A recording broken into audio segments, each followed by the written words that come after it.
যদি সত্য কথা কই তবেই তোমরা বলবে আমি ভালো মানুষ নই। যদি সত্য কথা কই তবেই তোমরা বলবে আমি ভালো মানুষ নই। আরে চোরে শাবল দিয়ে শিং কাটিলে চোরকে মারে চকিদার, যারা কলম দিয়ে শিং কাটিতেছে কে করে তাদের বিচার। যদি এই কথাটি আমি এখন বগুড়া জেলাই কই তবেই তোমরা বলবে আমি ভালো মানুষ নয়। কথা বলেন ঠিক না বা ঠিক? সত্য বলা যায়?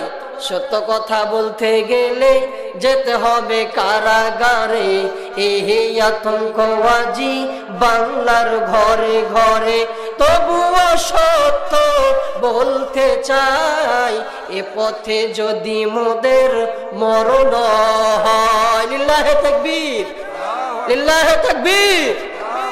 কোনো ভয় নাই তো? আল্লাহ যদি সহায় থাকে কোনো টেনশন আছে, কোনো চিন্তা আছে? কথা হবে আল্লাহর, কথা হবে কোরআনের। এ কোরআনের কথা বলতে কোনো ভয় আছে? কোনো বাধা আছে?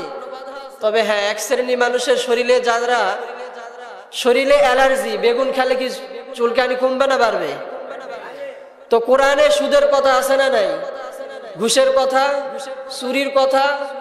তো এগুলো যখন ওদের উপরে পড়বে ওদের শরীরে অ্যালার্জি শুরু হয়ে যাবে। কথা বলেন ঠিক না বা ঠিক?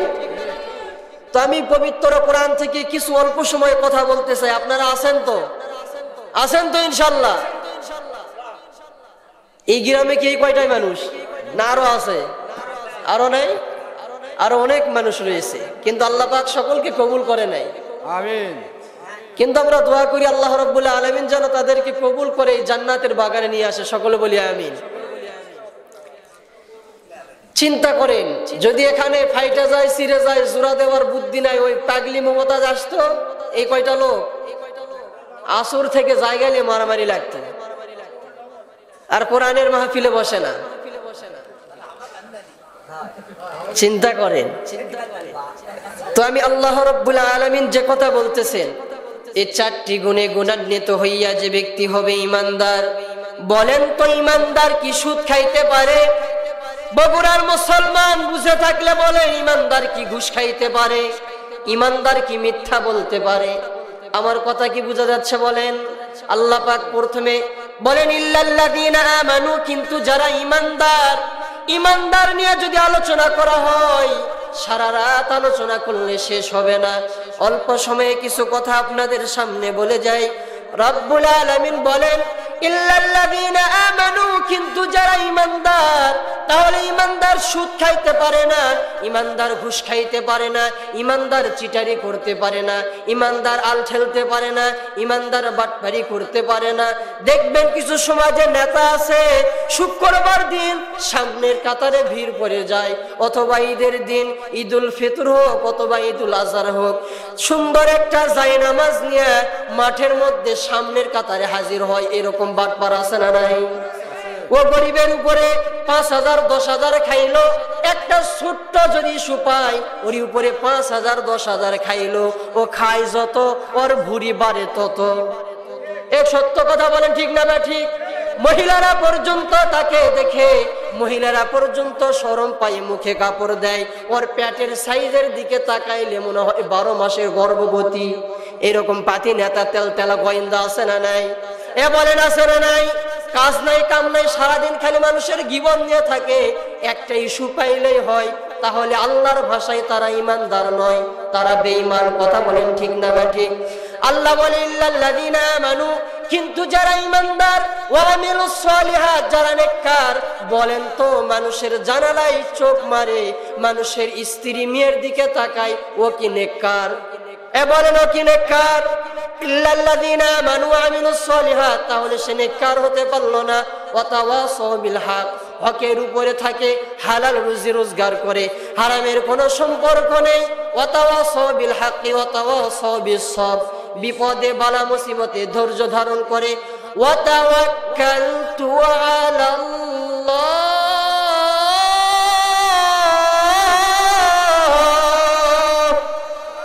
আল্লাহর উপরে তাওয়াক্কুল করে চলে। আল্লাহ আল্লাহ রাব্বুল আলামিন বলেন তাদের চিন্তা নাই, ভয় নাই, টেনশন নাই। যারা আল্লাহর উপরে তাওয়াক্কুল করে, সবচাইতে বড় ক্ষমতাওয়ালা ছিল, বড় বাহাদুর টপ লেভেলের বাটপার ছিল ফেরাউন। বলেন তো এই ফেরাউন কি টিকতে পারছে? আবু জেহেল, আবু লাহাব, উতবা, শাইবা, ওয়ালিদ ইবনে মুগিরা, আবু সুফিয়ান, যারা বারবার নবীজির দেহ থেকে উড়িয়ে দিতে চাইল নবীজির গর্দান, যাদের কথায় নবীজির হৃদয়টা ভেঙে হয়ে যায় খান খান, আমার আল্লাহ ডাক দেয়া বলে, হাবিব আমার, বন্ধু আমার, চিন্তা করবেন না, কিয়ামত পর্যন্ত পৃথিবীর জমিনে আমি আল্লাহ রক্ষা করব আপনার মান আর সম্মান। লিল্লাহি তাকবীর। আল্লাহু আকবার। আবু জেহেল গোল টেবিলের মধ্যে, সংসদের মধ্যে আইন পাশ করলো, আমার ভাতিজা আব্দুল্লাহর বেটা মুহাম্মদ আমাদের ধর্মের বিরুদ্ধে কথা বলে, আমাদের বিরুদ্ধে কথা বলে, ওর দেহ থেকে কল্লাটা আলাদা করতে হবে। নবীজি সাল্লাল্লাহু আলাইহি ওয়াসাল্লামের বিরুদ্ধে ষড়যন্ত্র শুরু হয়ে গেল। একটু আগেই নবীকে তারা আল আমিন, সবচাইতে বড় বিশ্বাসী বলল। নবীর চাইতে বড় বিশ্বাসী সত্যবাদী মানুষ একটিও নেই, এই ঘোষণা আবু জেহেল পর্যন্ত দিয়েছে। আল্লাহু আকবার বলেন। একটু আগেই বলল, আমার ভাতিজা মুহাম্মদ সাল্লাল্লাহু আলাইহি ওয়াসাল্লামের মতো সত্যবান মানুষ মক্কা নগরীতে আর একটিও নেই। যেই মাত্র দয়ার নবী আমার, মায়ার নবী আমার ডাক দেয়া বলে, চাচা যান, একটি কথা একটু ভালো করে শুনে যান। আমার আল্লাহ আমার উপরে নাজিল করেছে আল্লাহর কুরআন। ও চাচা, যদি জাহান্নাম থেকে বাঁচতে চান তাহলে পড়েন লা ইলাহা ইল্লাল্লাহু মুহাম্মাদুর রাসূলুল্লাহ, বলেন সাল্লাল্লাহু আলাইহি ওয়াসাল্লাম। নবীজি বারবার বলতেছে, চাচা যান, একটিবার বলুন লা ইলাহা ইল্লাল্লাহ। আমি আপনার ভাতিজা মুহাম্মদ, এ কথা বলতে হবে না। এ যুবক, পায়ে হাত দিয়ে একটা কথা বলে যায়, পর্দার অন্তরালের মা, দিলের কানটা একটু খুলিয়ে দাও রে মা। মনটা কি চাই না একটা হাফেজে কোরআনের মা হয়ে কবরে যাইবেন? মনটা কি চাই না একটা আলেমের মা হয়ে কবরে যাইবেন? গুনাহ নিয়ে যদি কবরে যাও, ওই কবরের দুই পাশের মাটি এমন জোরে চাপ মারবে, পাজরের হাড্ডিগুলো ভেঙে যাবে। এমন আযাবের ফেরেশতা কবরে হাজির, যেই ফেরেশতা কানেও শোনে না, চোখেও দেখে না, বারবার আঘাত করবে। এ মা কেন বেপরদা হয়ে চলবেন? কত মা দেখেন না কেন পর্দা করে বেপরদা হয়ে চলে না? ওদের পোশাকের কথা যদি বলি, প্রথমে ওরা পড়লো 4 পিস। কথা বলেন কয় পিস? আমার কথা কি বোঝা যায় না? ওরা প্রথমে বললো 4 পিস, এরপরে 1 পিস কমাইছে, নাম দিয়েছে 3 পিস। কয় পিস?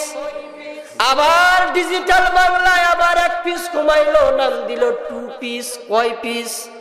আবার 1 পিস কমাইছে, নাম দিয়েছে 1 পিস। কথা বলেন কয় পিস? সবাই বলেন কয় পিস? কিন্তু যেই মরে যায় 5 পিস। কয় পিস?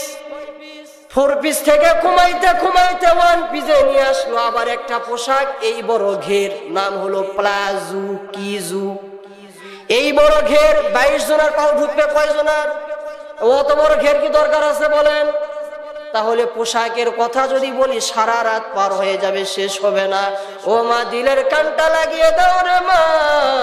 আমার ঘরে ও মা আছে, বোন আছে, তোমাদের বিরুদ্ধে কথা বলতেছি না, শুধু বোঝানোর জন্য চেষ্টা করতেছি। আমাদের স্ত্রী, আমাদের বোন, আমাদের মাকে যদি কিয়ামত পর্যন্ত কেউ বুঝাই, তারা শয়তানের বুঝ কখনোই বুঝবে না। আমাদের স্ত্রীকে যদি কেউ কোটি টাকা দিয়ে বলে বেপরদা হয়ে চলো, না না, চলবে না। কারণ দিলের মধ্যে ইন্নী আখাফুল্লাহ, বলেন ভয় কার? জবান খুলে বলেন ভয় কার? এ যুবক, রাতের গভীরে গুনাহ করো, মোবাইল ফোনে নেকেড নারীদের ছবি দেখো, মনটা কি চাই না রে যুবক? একটু কি মনে হয় না কত যুবক ঘুমের ঘরে মারা যায়?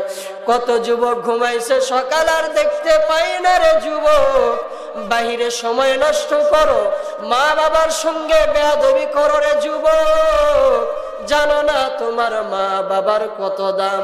আল্লাহর নবী বলে তোমার মা বাবার মুখ মক্কা আর মদিনা। মাগো মা তুমি এই পৃথিবীর শ্রেষ্ঠ নিয়ামত, তোমারই পদতলে রয়েছে জান্নাত।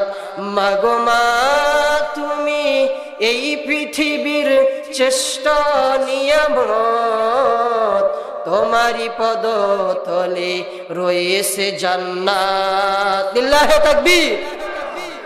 রব্বুল আলামিন বলেন ক্বাদা রাব্বুকা আল্লা তা'বুদু ইল্লা ইয়াহু ওয়া বিল ওয়ালিদাইনি ইহসানা।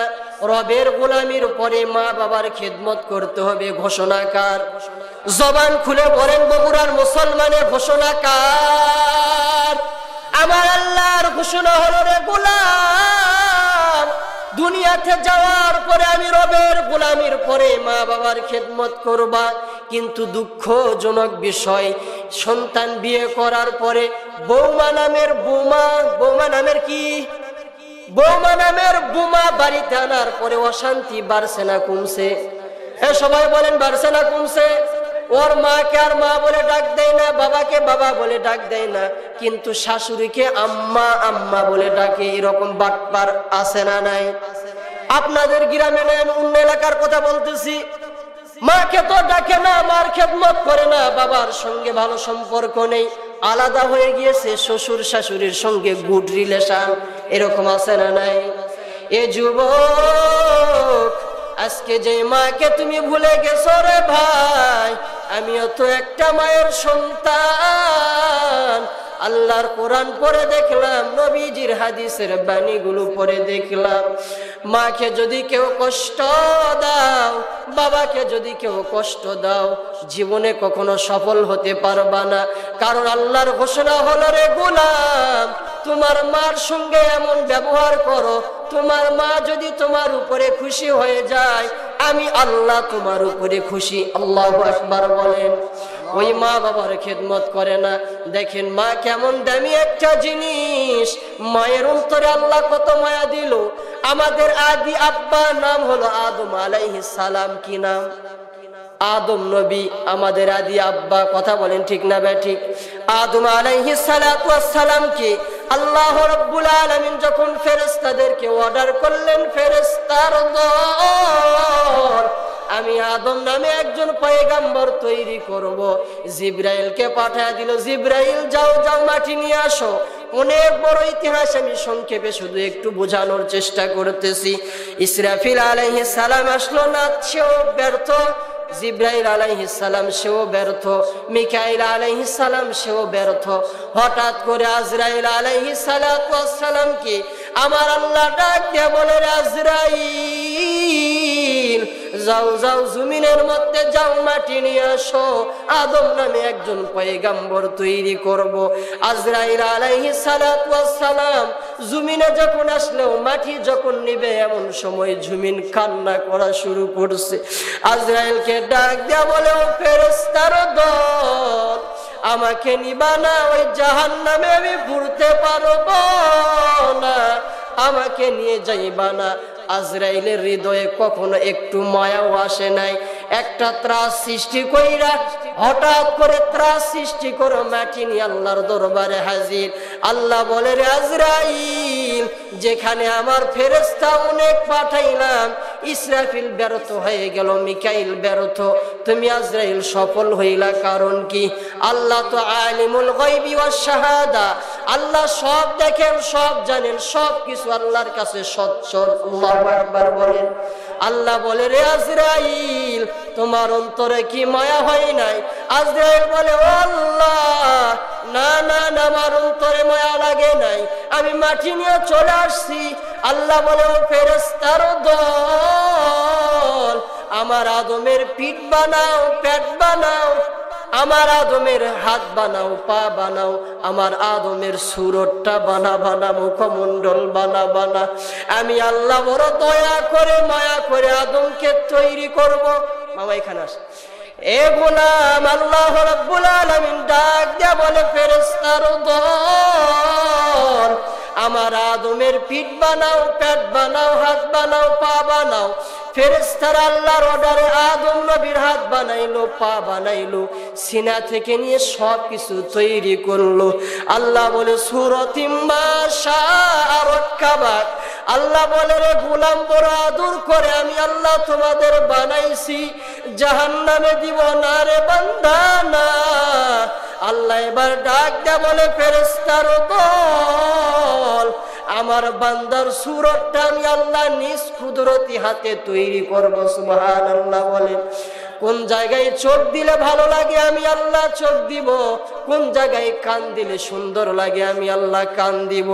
আল্লাহ নিজ কুদরতি হাতে আপনার আমার কপালটা বানাইলো, চোখ দুইটা সেট করে দিল, কান সেট করে দিল, নাক সেট করে দিল, মুখমণ্ডল সব কিছু তৈয়ার হইল।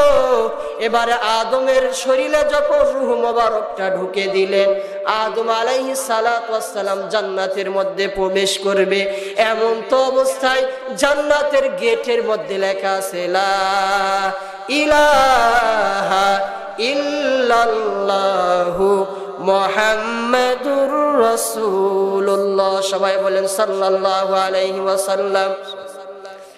আদম নবী দেখে জান্নাতের গেটের মধ্যে লা ইলাহা ইল্লাল্লাহ। আদম নবী চিন্তায় চিন্তিত হয়ে গেল, আহারে আমি তো ভেবেছিলাম আল্লাহর পরে আমার নাম, কারণ পৃথিবীতে আদমের আগে আর কেউ দুনিয়াতে আসে নাই। কথা বলেন ঠিক না বেঠিক? এবারে আদম আলাইহিস সালাতু ওয়াস সালাম আল্লাহকে ডাক দেয়া বলতেছে, আদম নামে সর্বপ্রথম তুমি আমায় বানায়া তোমার নামের সঙ্গে কাহার নামটা রাখিলে লিখিয়া? আল্লাহ বলে, আমার নবী মুহাম্মদ আমার সাথে জড়িত, যাহার সৃষ্টি না হইলে আসমান জমিন না হইত। আল্লাহু আকবার বলেন। আল্লাহু আকবার। আল্লাহ রাব্বুল আলামিন ডাক দেয়া বলে, আদম শেষ জামানার একজন পয়গাম্বর, খাতামুন নবিয়্যিন, এমন একটা পয়গাম্বর পাঠাইব, আমার হাবিব, আমার বন্ধু, আমার দোস্ত। কুরাইশ বংশে যার জন্ম, মায়ের নাম হলো আমিনা, বাবার নাম হলো আব্দুল্লাহ। জন্মের আগে বাবা দুনিয়া থেকে বিদায়, জন্মের পরে মাও দুনিয়া থেকে বিদায়। এতিম নবী, দয়ার নবী আমার, মায়ার নবী আমার। ৬৩ বছর জিন্দেগি শুধু আপনার জন্য আমার জন্য কত কষ্ট করেছে দেখেন। নবীজি সাল্লাল্লাহু আলাইহি ওয়াসাল্লাম কালেমার দাওয়াত দেওয়ার জন্য বাড়ি থেকে যখন বের হইল, হঠাৎ করে নবীজি সাল্লাল্লাহু আলাইহি ওয়াসাল্লামের পিছনে শত্রু লেলিয়ে দিল, ওই টপ লেভেলের বাটপার আবু জেহেলের দল।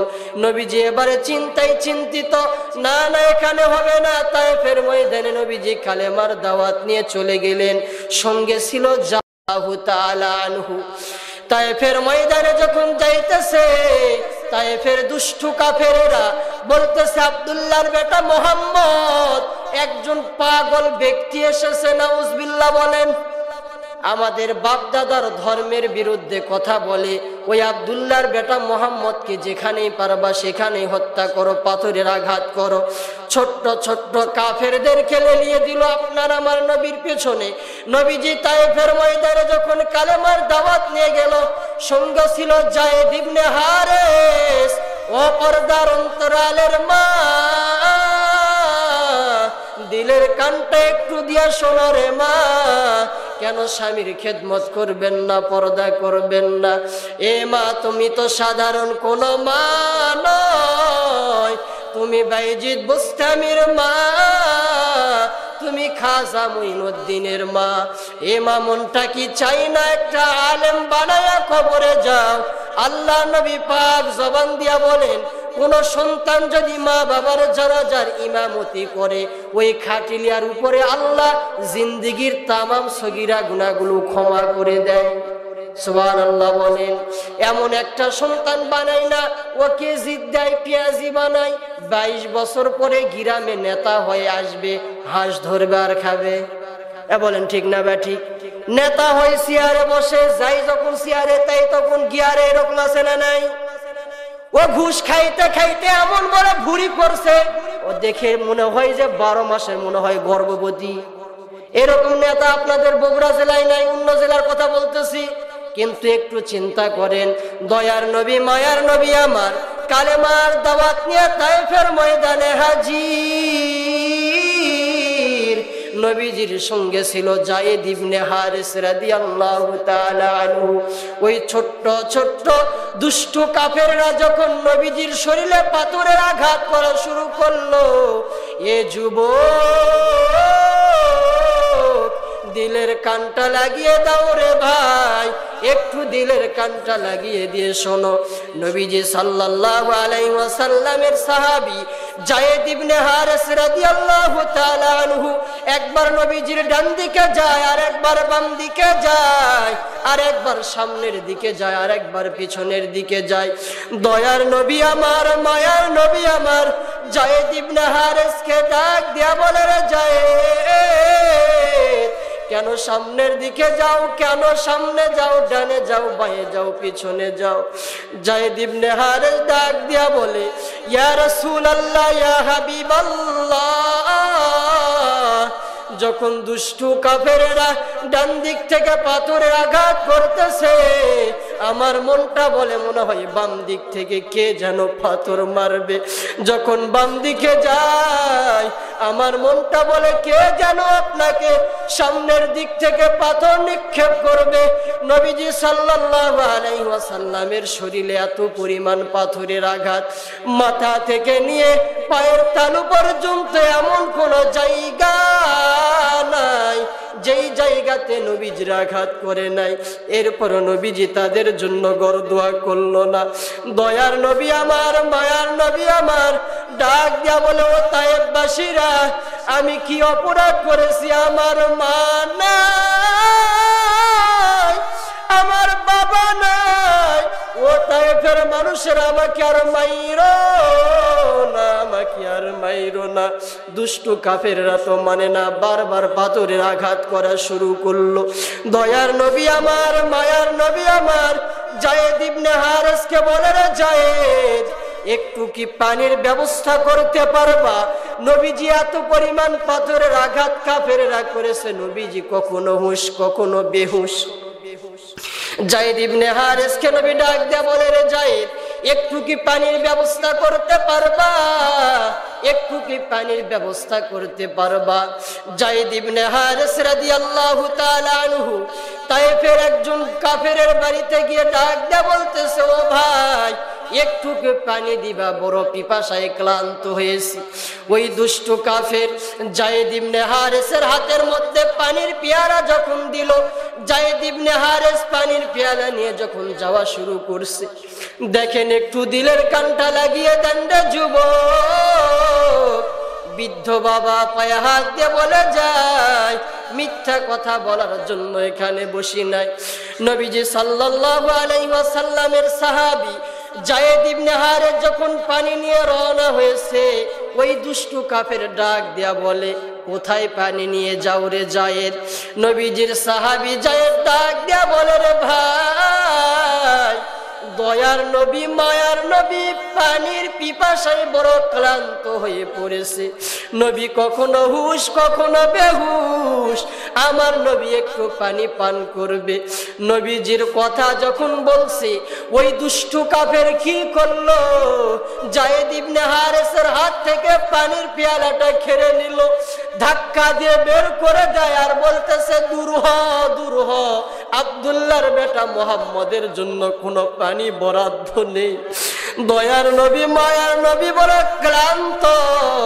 যায়েদ ইবনে হারিস নবীজির কিনারায় হাজির হয়েছে, নবীজি ডাক দিয়া বলে, রে যায়েদ, একটু কি পানির ব্যবস্থা করতে পারলা?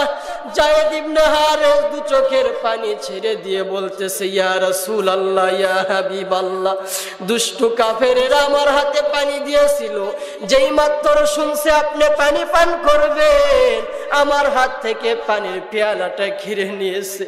দয়ার নবী, মায়ার নবী ডাক দিয়া বলে, রে যায়েদ,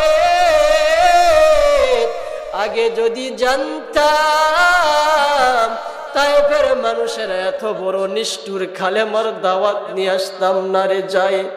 যায়েদ ইবনে হারেস ডাক দিয়া বলে, ইয়া রাসূলুল্লাহ, ইয়া হাবিবাল্লাহ, আমি যদি আগে জানতাম এই তায়েফের জমিন আপনাকে আসতে দিতাম না। নবীকে এত পরিমাণ আঘাত করছে, নবীজির শরীর থেকে রক্তগুলো গড়ায়া গড়ায়া পড়তেছে, জুতা মোবারকটা রক্তের সঙ্গে লাগিয়ে গিয়েছে। নবীজি যায়েদকে বলে, রে যায়েদ, আমার শরীরের রক্তগুলো মোচন করো, এক ফোঁটা রক্ত যেন জমিনে না পড়ে। আল্লাহু আকবার বলেন। আল্লাহু আকবার।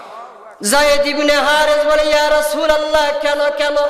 নবীজি ডাক দেয়া বলে, রে যায়েদ, তায়েফের দুষ্টু কাফেররা আমাকে চিনতে পারলো না, কিন্তু তায়েফের জমিন আমাকে ঠিকই চিনতে পেরেছে।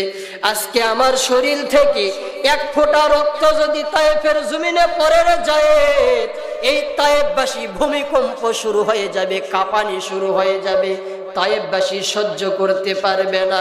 জিবরাইল আলাইহিস সালাতু ওয়াস সালাম সিদরাতুল মুনতাহায় আল্লাহ ডাক দেয়া বলে, রে জিবরাইল, বলো বলো তুমি কোথায়?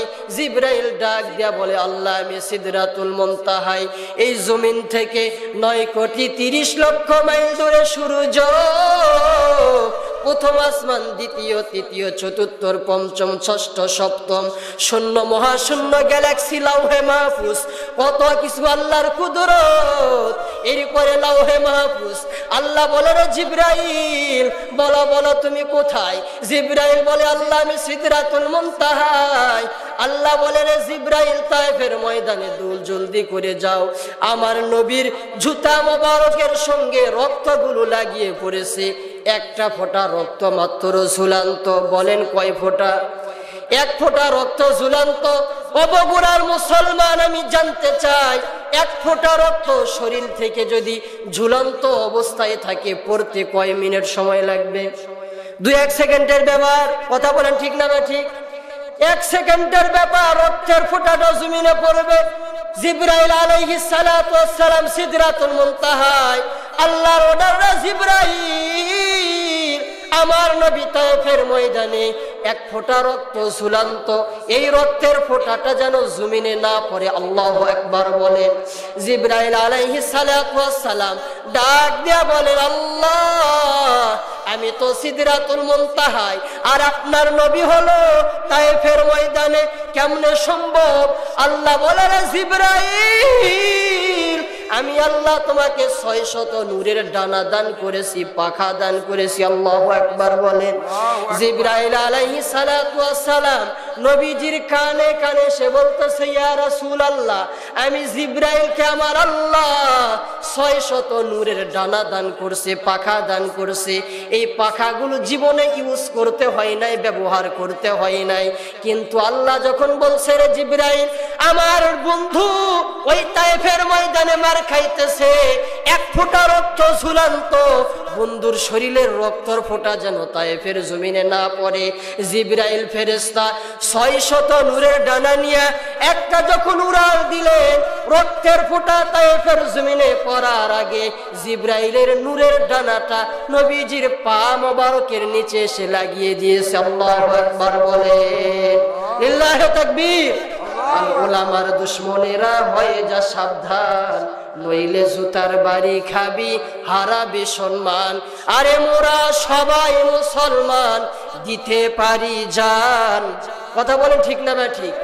আরে মোরা সবাই মুসলমান, দিতে পারি জান। আর ওলামার দুশমনেরা হয়ে যা সাবধান, ওলি আল্লাহর দুশমনেরা হয়ে যা সাবধান, প্রিয় নবীর দুশ্মনেরা হয়ে যা সাবধান, নইলে জুতার বাড়ি খাবি, হারাবি সম্মান। ফেরাউন মুসার সাথে বেয়াদবি করেছে, তাই তো নীল দরিয়ায় ডুবে সে মরেছে। কথা বলেন ঠিক না ঠিক? নমরুদ খোদার সাথে বেয়াদবি করেছে, তাই তো ন্যাংরা মশা তাহার মাথায় ঢুকেছে। আরে মশাই যখন কামড় দেয় জুতার বাড়ির প্রয়োজন হয়, ঠিক না বা ঠিক? আল্লাহ যদি কাউকে ধরে ছোট্ট একটা মশা দিয়েও সাইজ করে। কথা বলেন ঠিক না বা ঠিক? আল্লাহ ধরে না রে যুবক, কিন্তু আল্লাহর ধরা বড় শক্ত ধরা।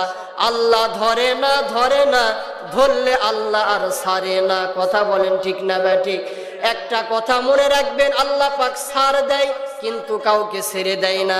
আল্লাহ ফেরাউনকে ছাড় দিয়েছে, ছেড়ে দেয় নাই। নমরুদকে ছাড় দিয়েছে, ছেড়ে দেয় নাই।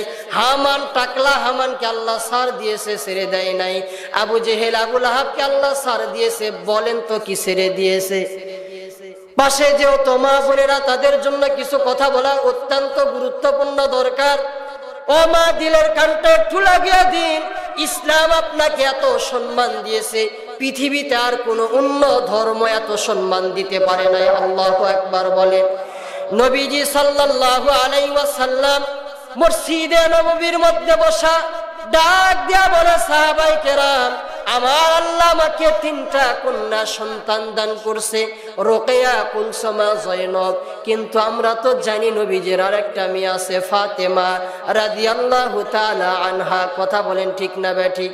ওই মজলিসের মধ্যে নবীজির জামাই হযরতে আলী রাদিয়াল্লাহু তাআলা আনহু বসা ছিল। ডাক দিয়া বলে, আমি গরিব বলে নবী আমার কথা বলে না, মনে হয় আমি গরিব এই জন্য আমার কথা বলে মা। ফাতেমার কথা মনে হয় তার বাবা মোহাম্মদ ভুইলা গিয়েছে। নবীজির জামাই হযরতে আলী রাদিয়াল্লাহু তাআলা আনহু এ কথা শোনার পরে ওখান থেকে বাড়ির দিকে রওনা হয়েছে।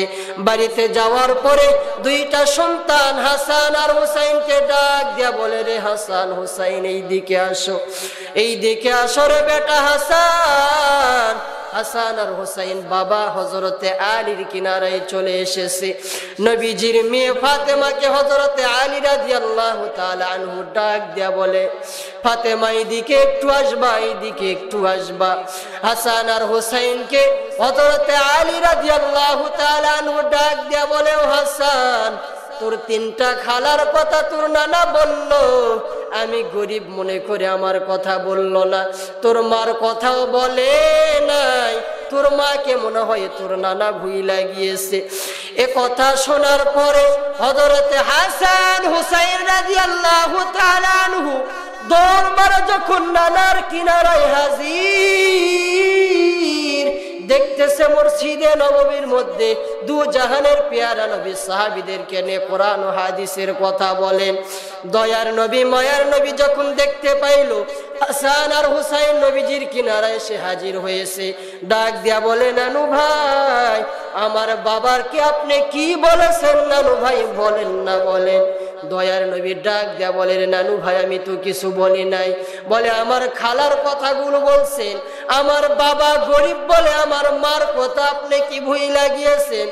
দয়ার নবী মায়ার নবী ডাক দিয়া বলে, রে নানু ভাই হাসান, এ হুসাইন, না রে ভাই, তোদেরকে তো আমি ভুলি নাই, তোদের মা আমার মেয়ে ফাতেমাকেও তো ভুলি নাই। হাসান আর হুসাইন ডাক দিয়া বলে, নানু ভাই, আমার বাবা কান্না করতেছে, আমার মাও কান্না করতেছে, একটু আমাদের বাড়িতে যাবেননি? দয়ার নবী আমার, মায়ার নবী আমার, নবীজি সাল্লাল্লাহু আলাইহি ওয়াসাল্লাম এক পর্যায়ে হাসান আর হুসাইনকে সঙ্গে করে নিয়ে হযরতে আলী রাদিয়াল্লাহু তাআলা আনহুর বাড়ির দিকে রওনা হলেন।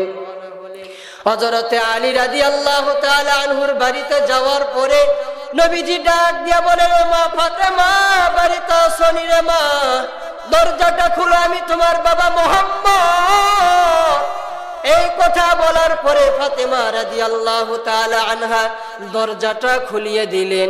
নবীজি সাল্লাল্লাহু আলাইহি ওয়াসাল্লাম ফাতেমার মুখের দিকে তাকিয়ে দেখতেছে, কান্না করতেছে, চোখ থেকে দরদর করে আমার অন্যান্য বোনের কথা বললেন, গরিব ঘরে বিয়ে দিয়েছেন, মনে হয় আপনি আমাকে ভুইলা গিয়েছেন।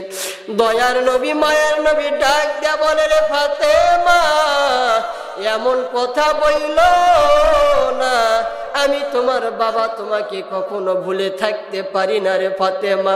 ফাতেমা রাদিয়াল্লাহু তাআলা আনহা ডাক দেয়া বলে, আব্বা জান তাহলে আপনি আমার কথা কেন বললেন না? ও আব্বাজান বলেন বলেন, আপনার জামাই কথা কেন বললেন না? আলী রাদিয়াল্লাহু তাআলা আনহু কথা শোনার পরে মনটা খারাপ করে কান্না করতেছে। হাসান আর হুসাইনকে দয়ার নবী ডাক দেয়া বলে, রে নানু ভাই যাও যাও তোমার বাবাকে আমার কাছে নিয়ে আসো। হযরতে আলী রাদিয়াল্লাহু তাআলা আনহুকে যখন নিয়ে আসা হলো, দয়ার নবী মায়ার নবী ডাক দেয়া বলে, জামাই আপনাকে এক সেকেন্ডের জন্য আমি নবী ভুলি নাই। ফাতেমা রাদিয়াল্লাহু তাআলা আনহাকে নবীজি ডাক দেয়া বলে, রে ফাতেমা আমি তোমাকে তো ভুলি নাই, ওই মেয়ের কথাগুলো আমি বলেছি, তুমি তো আমার মেয়েটা সত্য, কিন্তু তুমি হলে আমার মা। আল্লাহু আকবার বলে। আল্লাহু আকবার। নবীজি সাল্লাল্লাহু আলাইহি ওয়াসাল্লাম ফাতেমা রাদিয়াল্লাহু তাআলা আনহাকে বলে, তুমি আমার মেয়ে সত্য, কিন্তু আমি তোমার দিকে তাকাইলে আমার মার কথা মনে হয়। আল্লাহু আকবার বলে। নবীজি সাল্লাল্লাহু আলাইহি ওয়াসাল্লাম গভীর রাতে গুনগুন গুনগুন করে কান্না করতেছে। সবাই খোঁজাখুঁজি করা শুরু করলো। নবীজি সাল্লাল্লাহু আলাইহি ওয়াসাল্লাম মসজিদে নববীর মধ্যে ঢুইকা গুনগুন করে কান্না করে। নবীজির মেয়ে ফাতেমা ডাক দেয়া বলে, আব্বা জান মনে হয় আপনার মা আমেনার কথা মনে পড়ছে, আপনার বাবা আব্দুল্লাহর কথা মনে পড়ছে। দয়ার নবী আমার মায়ার নবী আমার ডাক দেয়া বলে, ও মা ফাতেমা আমার মা আমেনার কথা মনে পড়ে নাই, আমার বাবা আব্দুল্লাহর কথাও মনে পড়ে নাই। আমার ওই গুনাহগার উম্মতের চিন্তায় চিন্তিত হইয়া আমি কান্না করি। কিয়ামতের কঠিন ময়দানে আমার আল্লাহ যখন ডাক দিয়া বলবে, লিমানিল মুলকুল ইয়াউম লিল্লাহিল ওয়াহিদিল কাহ্হার। কিয়ামতের কঠিন ময়দানটা হবে ভয়ঙ্কর। আল্লাহ বলবে, লিমানিল মুলকুল ইয়াউম, ও দুনিয়ার রাজা বাদশা নেতা চেয়ারম্যান মেম্বার এমপি মন্ত্রী কোথায়? 16 বছর স্বৈরাচার করেছো, মানুষের উপরে জুলুম করেছো, অন্যায় করেছো, অত্যাচার করেছো, মিথ্যা মামলা দিয়ে কোরআনের পাখিকে ষড়যন্ত্র করে ওরা হত্যা করেছে। কথা বলেন ঠিক না বা ঠিক? আল্লাহ রাব্বুল আলামিন সেই দিন কাহ্হার নামের সিফাত নিয়ে বসবে। সব নবী রাসূল পর্যন্ত নফসি নফসি বলে কান্না করবে, কিন্তু দয়ার নবী মায়ার নবী আমার সিজদায় পড়ে হাবলি উম্মতি বলে কান্না করবে। এক পর্যায়ে জিবরাইল আলাইহিস সালাতু ওয়াস সালাম দয়ার নবীর কিনারায় হাজির। ডাক দেয়া বলে, ইয়া রাসূলুল্লাহ ইয়া হাবিবাল্লাহ মাথা মোবারক উঠান, আর কান্না করবেন না, আর কান্না করবেন না। আল্লাহ রাব্বুল আলামিন ঘোষণা করেছেন, আজকে আপনি যাকে সুপারিশ করবেন আল্লাহ তাকে জান্নাত দিবে। সুবহানাল্লাহ বলেন। বলেন তো দুনিয়াতে যারা রাসূলের ইত্তেবা করে না, অনুসরণ করে না, অনুকরণ করে না, নবীকে নেতা হিসাবে মানে না, তাদেরকে নবী কি সুপারিশ করবে? বলেন সুপারিশ করবে? এখানে আওয়ামী লীগের লোক আছেন, আমি কোন দলের বিরুদ্ধে বক্তব্য দেওয়ার জন্য বলতেছি না, আপনারা বুঝে থাকলে বলবেন। এখানে আওয়ামী লীগের যারা লোক আছেন তারা বুকে হাত দিয়ে বলতে পারবেন না আপনাদের নেত্রী হাসিনা জীবনে মিথ্যা বলেনি। এইরকম কেউ কি কোনো গ্যারান্টি দিতে পারবে? যারা বিএনপি করে তারাও বলতে পারবে না তাদের নেত্রী জীবনে মিথ্যা বলেনি। আমি হুজুর আমিও গ্যারান্টি দিতে পারবো না, কিন্তু আমার আল্লাহ গ্যারান্টি দিয়েছে, ওয়া ইন্নাকা লাআলা খুলুকিন আযীম, আমার নবী জীবনে একটিও মিথ্যা কথা বলে নাই। লিল্লাহি তাকবীর। আল কোরআনের আলো, সংসদে জালো, আল কোরআনের আলো। লিল্লাহি তাকবীর। আল্লাহ গ্যারান্টি দিল যে আমার নবী জীবনে 63 বছর জিন্দেগিতে একটিও মিথ্যা বলেনি। আল্লাহু আকবার বলেন। ওই নেতাকে কি ভুলে থাকা যায়? বলেন ওই নেতাকে কি ভুলে থাকা যায়? আপনি আওয়ামী লীগ করেন, বিএনপি করেন, জাতীয় পার্টি করেন, জামাত করেন, এটা আপনার ব্যক্তিগত ব্যাপার। কিন্তু আমার প্রথম কথা হলো, আপনার জীবনের শুরুতে আপনাকে নেতা হিসেবে মেনে নিতে হবে মুহাম্মাদুর রাসূলুল্লাহ সাল্লাল্লাহু আলাইহি ওয়াসাল্লাম। নবীর আদর্শ যখন আপনি মেনে নেবেন, ইহকালীন শান্তি, পরকালীন মুক্তি পাবেন। কথা বলেন ঠিক না ব্যাঠিক? কিন্তু দেখেন, আজ নবীর আদর্শের কথা বলেছিল যারা 16 বছর স্বৈরাচারেরা ওই হক্কানি উলামায়ে কেরামদেরকে জেলের মধ্যে বন্দী করেছে।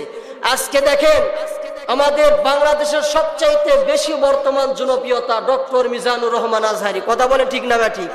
কয়েকদিন আগে একটা মাহফিল করেছে, ওই যে চট্টগ্রাম, প্রায় 15 থেকে 20 লক্ষ মানুষ হয়েছে। আজকে আবার একটা মাহফিল করতেছে, সাংবাদিকদের ধারণা এখানে 30 থেকে 35 লক্ষ মানুষ। আল্লাহু আকবার বলেন। তাহলে ওরা চেয়েছিল আজহারিকে দেশ থেকে বিতাড়িত করে জনপ্রিয়তা কমে দিবে। বলেন তো কি ঠেকানো পেরেছে? জবান খুলে বলেন পেরেছে? ওরা চায়, দিল্লির দাদা ওই টাকলারা চায় যে মুসলমানদেরকে কোরআন থেকে আলাদা করে দাও। ওরা চায় মুসলমানেরা যেন উলামায়ে কেরাম থেকে আলাদা হয়ে যায়, কোরআন থেকে আলাদা হয়ে যায়। কিন্তু দুনিয়াতে যারাই করেছে লা ইলাহা ইল্লাল্লাহ মুহাম্মাদুর রাসূলুল্লাহ, তারা আমাদের ভাই। কথা বলেন ঠিক না ঠিক? কিন্তু ওরা চায় বাংলাদেশের মানুষগুলো যেন গন্ডগোল লাগে যায়, তাদের মধ্যে যেন খুনাখুনি শুরু হয়। কিন্তু আমরা যারাই করেছি লা ইলাহা ইল্লাল্লাহ, আমাদের মধ্যে কোনো দ্বন্দ্ব নাই, কোনো মারামারি নাই। কথা বলেন ঠিক না ঠিক? বাংলাদেশ শান্তিপূর্ণ একটি দেশ। দিল্লিতে বৈশা ওরা ষড়যন্ত্র করে কেমন কে দেশ নিয়ে। আমি তো বলি, ডক্টর মিজানুর রহমান আজহারির মতো জনপ্রিয়তা সারা বাংলাদেশে কেন, দিল্লির দাদার দেশেও নেই। এ কথা বলেন ঠিক না ঠিক? একটা মাহফিলে যদি 20 থেকে 25 লক্ষ মানুষ হয়, বাংলাদেশের সব নেতা যদি এক টেবিলে আসে, আর ডক্টর মিজানুর রহমান আজহারি আর মামুনুল হক যদি অন্য টেবিলে যায়, অন্য স্টেজে যায়, আমার বিশ্বাস সব মানুষের চাইতে ডক্টর মিজানুর রহমান আজহারির মাহফিলের লোক বেশি হবে। কথা বলেন ঠিক না ঠিক? কিন্তু তারা কি করলো? 5টি বছর দেশ থেকে মিথ্যা মামলা দিয়ে আমাদের প্রিয় মুফাসসির, ওই যে আমাদের প্রিয় মুফাসসির আমির হামজাকে মিথ্যা মামলা দিয়ে কারাগারের মধ্যে বন্দী করেছে। তাহলে চিন্তা করেন, ডক্টর মিজানুর রহমান আজহারি যদি জনপ্রিয়তা এমন হয় যে কোরআনের পাখি শহীদ মরহুম দেলওয়ার হুসাইন সাইদি যদি দুনিয়ায় আজকে বেঁচে থাকতো, তার জনপ্রিয়তা কেমন হতো? এমন কোন বাংলাদেশে মাঠ নাই যে জায়গায় জায়গা দেওয়া যায়। কথা বলেন ঠিক না ঠিক? কিন্তু বাংলাদেশে কিছু যুবতী মেয়ে আছে কোরআন হাদিস পড়ে না। এই জন্য আমি বলি, এখনকার মেয়েরা বই নিয়ে আর বসে না, গুগলে সার্চ করিয়া পড়ে। একালের মাইয়ারা কোরআন হাদিস ধরে না, একালের মাইয়ারা কোরআন হাদিস পড়ে না, টিকটক ভিডিও তারা করে। যুবকেরা কথা বলেন ঠিক না ঠিক? এখনকার মেয়েরা বই নিয়ে আর বসে না, গুগলে সার্চ করিয়া পড়ে। একালের মাইয়ারা কোরআন হাদিস ধরে না, একালের মাইয়ারা কোরআন হাদিস পড়ে না, টিকটক ভিডিও তারা করে। এখনকার পোলারা বই নিয়ে আর বসে না, গুগলে সার্চ করিয়া পড়ে। আগের সময় প্রেম করিলে লোকে বলে পাইছো কি, এখন বলে শখ করিয়া বাবু তুমি খাইছো কি। লজ্জা শরম নাই, আইলাম কোন জামানায়, লজ্জা শরম নাই, আইলাম কোন জামানায়, ভবিষ্যৎ দেখি শুধুই অন্ধকার। এখনকার মেয়েরা বই নিয়ে আর বসে না, গুগলে সার্চ করিয়া পড়ে। কাজ নাই কাম নাই, গ্রামে কিছু যুবক কিছু যুবতী আছে, সবার কথা বলতেছি না। কাজ নাই কাম নাই, সারাদিন ঠেলা ঠেলি করে আর টিপা টিপি করে। এই টাচ মোবাইল ঠেলে যত, ওর চাপা ডাবে যায় তত। কথা বলেন ঠিক না বা ঠিক? কোনো কাজ নেই কাম নেই, সারাদিন খালি হো হো হো করে ঘোরে আর মোবাইল টিপে। এইরকম যুবক যুবতী আপনাদের বগুড়া জেলায় তো নাই। আমি নওগাঁর কথা বলতেছি, কিন্তু আপনাদের জেলায় তো নাই। চিন্তা করেন, সারাদিন কাজ নেই কাম নেই, মোবাইল নিয়ে কিছু যুবক আর কিছু যুবতী পড়ে আছে। কোরআন পড়তে জানে না। আমি একটা মুরব্বীকে প্রশ্ন করেছিলাম, বলেন তো ওযুর ফরজ, গোসলে কয় ফরজ? ও গোসলেও নাকি 7 ফরজ। আমারই মুসল্লি আমি প্রশ্ন করেছিলাম, বলেন গোসলে কয় ফরজ? বলতেছে গোসলে 7 ফরজ। আমি বললাম বলেন তো, উদাহরণ দিতে দিতে 11টা দিয়ে ফেলেছে। সুবহানাল্লাহ, নাউজুবিল্লাহ। বললাম আপনার কয়টা সন্তান? বলতেছে 4টা সন্তানের বাবা। ও গোসলের ফরজ জানে না। চিন্তা করেন, ও আবার ইমামের ভুল ধরে। ও হুজুর জানে কি? চাষটলখানা এখন ফতুয়া বিভাগ, সব ফতুয়া এখন চাষটলখানা হয়। এ কথা বলে ঠিক না ভাই? ঠিক। আল্লাহ নবী বলেন, ইন্নামাল উলামা ওয়ারাসাতুল আম্বিয়া, উলামায়ে কেরাম হলো এটা নবীগণের ওয়ারিস। এই নবীগণের ওয়ারিসের বিরুদ্ধে যারা কথা বলবে, আমার আল্লাহর নবীর বিরুদ্ধে কথা বলা, কারণ হক্কানি উলামায়ে কেরাম এটা নবীগণের ওয়ারিস। আল্লাহু আকবার বলেন। নবী গুণের ওয়ারিস কারা? হক্কানি উলামায়ে কেরাম যারা। এই জন্য উলামায়ে কেরামের কথাগুলো শুনবেন। ওযুর ফরজ জানে না, গোসলের ফরজ জানে না এমন মুরব্বী আছে, কিন্তু এই ছোট্ট সন্তান শিশু জামাতে পড়ে, নুরানিতে পড়ে অথবা মাদ্রাসায় পড়ে। আপনি যদি বলেন রে বাবা বলেন তো ওযুর ফরজ কয়টি? ও বলে দিবে ওযুর ফরজ 4টি। গোসলের কয় ফরজ? বলে দিবে গোসলে 3 ফরজ। কিন্তু বয়স 7 বছর হয়েছে। আমি একজন হাজী সাহেবকে প্রশ্ন করেছিলাম, আপনি তো হজে যাবেন, আমাকে বলতেছে দাদা আমি হজে যাব, আমার গ্রামের কথা, একটু দোয়া করো। আমি বললাম ঠিক আছে। তো হজের যে দোয়াগুলো আছে সবগুলো কি জানা আছে? বলে একটু একটু জানি। আমি বললাম একটা সূরা শুধু বলেন, সূরা ইখলাস। বলে এটা আবার কি? আমি যখন বললাম ওই সূরা ইখলাস কুলহু, বলতেছে এটা পারি। এবার বললাম বলেন তো, বলতেছে কুল হু আহাদ ইলাদুল্লাহ সামাদ কুফুয়ান আহাদ। সুবহানাল্লাহ, নাউজুবিল্লাহ। বলতেছে কুল হু আহাদ ইলাদুল্লাহ সামাদ কুফুয়ান আহাদ। এরা নাকি সূরা ইখলাস। বয়স 60 বছর, ও যাচ্ছে আলহাজ হওয়ার জন্য। চিন্তা করেন, যারা মুরব্বী আছেন পায়ে হাত দিয়ে বলতেছি ইমাম সাহেবের কাছে, অথবা আপনাদের মহল্লায় মাদ্রাসা আছে না, মাদ্রাসা উলামায়ে কেরামের কাছে 1 ঘন্টা আধা ঘন্টা সময় দেন, প্রয়োজন মতো কোরআন মাজিদ শিক্ষা করা। এটা হলো ফরজ আইন। এটা কি? ফরজ আইন। আপনি নামাজের মুসল্লায় দাঁড়িয়েছেন, আপনি সূরা ফাতিহা সহি নেই। নামাজ ভঙ্গের 19টি কারণের মধ্যে সর্বপ্রথমে নামাজে অশুদ্ধ পড়া। আপনার কোরআন পড়া যদি অশুদ্ধ হয়, নামাজ কি কবুল হবে? ওই ছোট্ট বাচ্চাকে 5 বছরের একটি হাফসার ঘটনা বলি। 5 বছরের ছোট্ট একটি মেয়ে হলো, নাম হলো হাফসা। কি নাম? ওই হাফসা 5 বছরের সন্তান, মা হলো 5 ওয়াক্ত নামাজি। সুবহানাল্লাহ বলেন। ওই হাফসা মেয়েটি মার সঙ্গে থাকে। দেখেন মা যদি ভালো হয় সন্তান কেমন ভালো হয়, মা যদি ভালো হয় মেয়ে কেমন ভালো হয়। এবারে হাফসা মেয়েটি মার সঙ্গে থাকে, মা হলো পাক্কা নামাজি। মা যখন জোহরের নামাজের ওযু বানায়, ওই ছোট্ট 5 বছরের হাফসা মেয়েটি মার কিনারায় পানি নিয়ে দাঁড়িয়ে গিয়েছে, বৈশা গিয়েছে। মা যখন মুখের মধ্যে পানি দিয়ে কুলি করে পানিগুলো ফেলিয়ে দিতেছে, ওই ছোট্ট 5 বছরের হাফসা মেয়েটি মার মুখের দিকে তাকিয়ে পানি নিয়ে পানিগুলো ফেলে দেয়।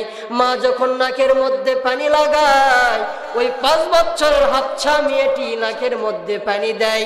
মা যখন মুখমণ্ডল ধৌত করে, ওই 5 বছরের হাফসা মেয়েটি মুখমণ্ডল ধৌত করে।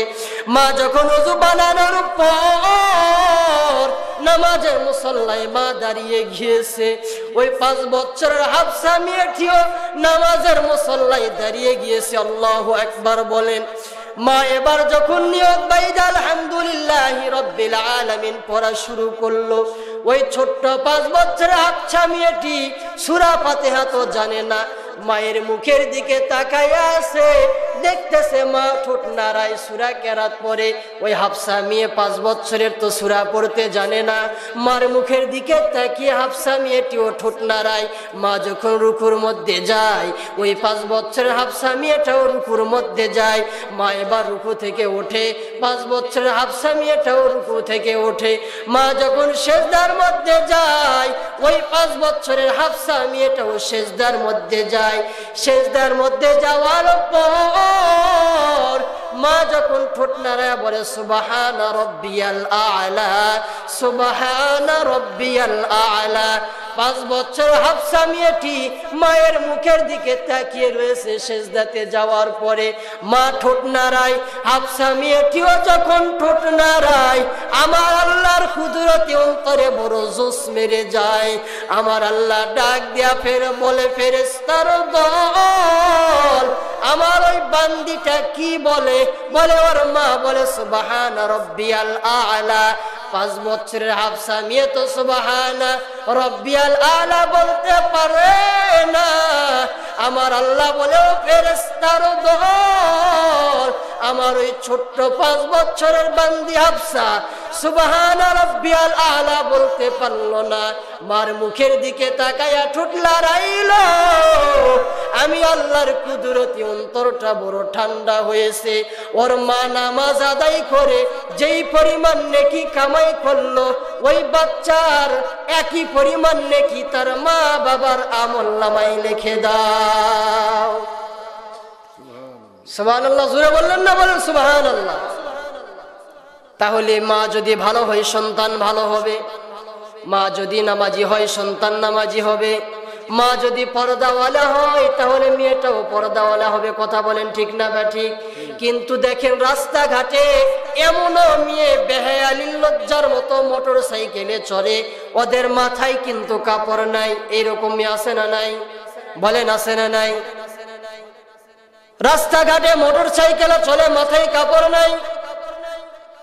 কিন্তু রে যুবক, বৃদ্ধ বাবা, আপনার যে যুবতী মেয়েটিকে আপনি পর্দার তাগিদ দিলেন না, আপনার যুবক সন্তানকে নামাজের তাগিদ দিলেন না, কিয়ামতের কঠিন ময়দানে ওই মেয়েটি, ওই সন্তান আপনার বিরুদ্ধে আল্লাহর দরবারে নালিশ দিবে আর বলবে আমার বাবা আমাকে নামাজের তাগিদ দেয় নাই, আমার বাবা পর্দার কথা বলে নাই।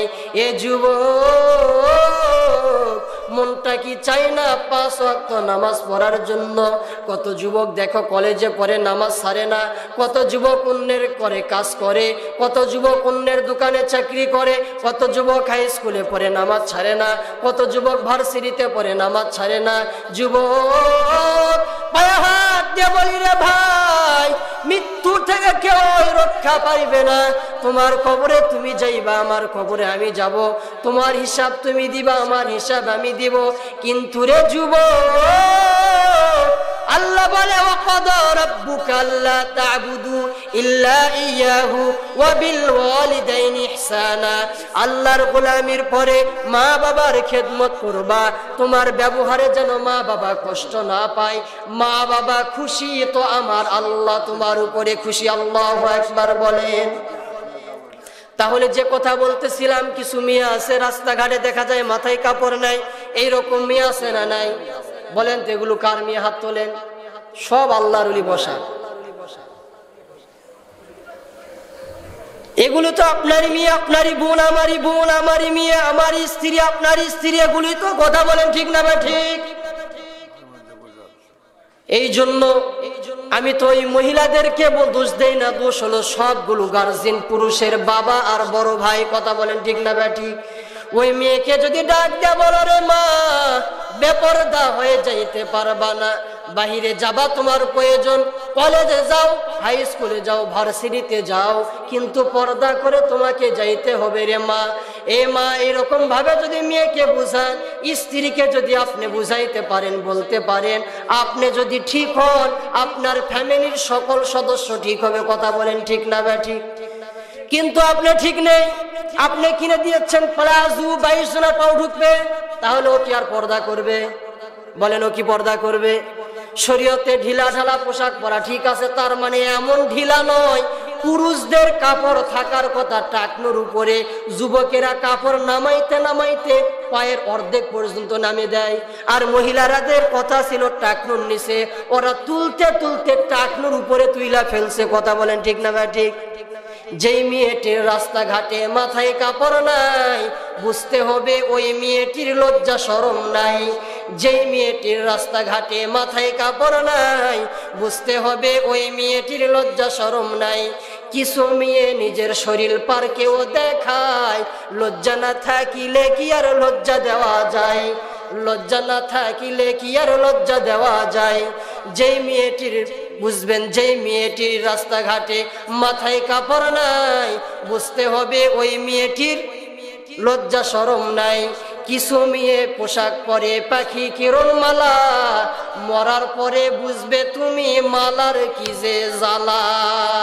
যেই মেয়েটি পোশাক পরে পাখি কিরণমালা, মরার পরে বুঝবে তুমি মালার কি যে জ্বালা।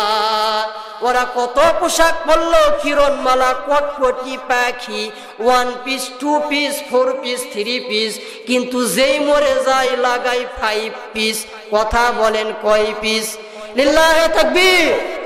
খোদার মেহমানের আগমন, মাহফিলের পক্ষ থেকে খোদার মেহমানের আগমন, লিল্লাহে তাকবীর। আমার কথা এখানে শেষ। আমি যে কথাগুলো বললাম সর্বপ্রথমে আল্লাহ